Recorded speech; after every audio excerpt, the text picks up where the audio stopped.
So what do you think of the opening night? Overnight was pretty cool. Yeah, Infestation was just good old-fashioned monsters, exploding bugs, just really good fun. I thought Infestation was one of the best films I've seen at any Fright Fest. I fucking loved it. It was just one of those crazy films that just had everything you need in it. It's really funny, the script's really well written, the characters are very likeable, and the visual effects were excellent, so perfect late night movie. Welcome to the European premiere of The Hills Run Red, one of my favourite films of the weekend. It literally has been the best festival I've ever been to. You know, to have an audience that embraces the genre so passionately and really gets it is what you dream of as a filmmaker. Just to have them here and like shout and scream and be vocal. This is a movie to be vocal and loud at, so please don't hold it in, just let it out. I thought that got operatic at the end. I mean, it was good stuff, but the ball gag is not a good look for me. I kind of liked it, to be honest. Yeah, I thought it was. I didn't get scared watching my bits, because I get really scared watching horror movies, because obviously I knew what I was doing, and I was like, haha, I'm acting. But when I watched other people's bits, I was like, oh, I didn't see this. And I got scared. I was like, oh, the ball gag bit. I was like, yeah, I love it. We went through the history of mass killers. We talked about all of them and how the ones that are really iconic in some ways are completely random. You know, it was like, who would have thought a William Shatner mask would have been this thing of fear, unless you've met him. What's your name and what do you do? My name's Phil. And I'm Chris.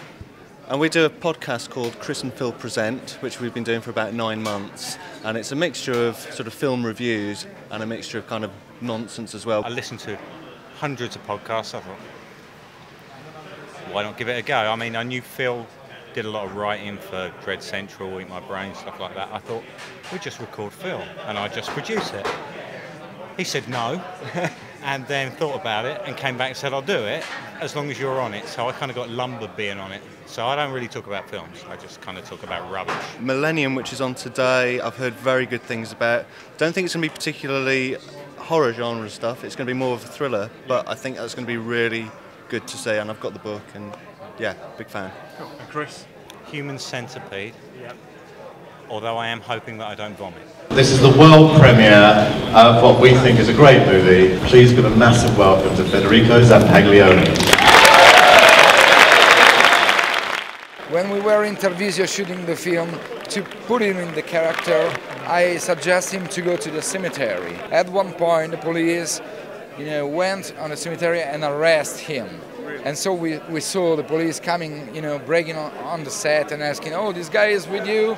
Yeah, he's just an actor. Well, I remember when we were writing the script now in the living room, and my mother was passing next to us, listening to all the horrible things we were creating. Oh, and she said, I don't recognize you, you're not my family. So what are you looking forward to today? Obviously, American Werewolf remastered. American Werewolf, obviously. My favourite horror movie ever made, scared me to death as a child. It's going to be great, it's going to be great. I've never seen it on the big screen. I've never seen it on a cinema screen. Seen it on the big screen. It's going to be life-changing. I'd only ever seen it on VHS. I hear John Landis is appearing, so I'm very excited about that. Seeing John Landis, hearing what he has to say, it's a legend, isn't it? He's the man. Yeah, Come on. I'm looking forward to his beard. And then to walk up to Piccadilly Circus afterwards would be nice as well. Check out the locations. I'm very excited about Paul's documentary. You know, it's longer than the movie. Yeah.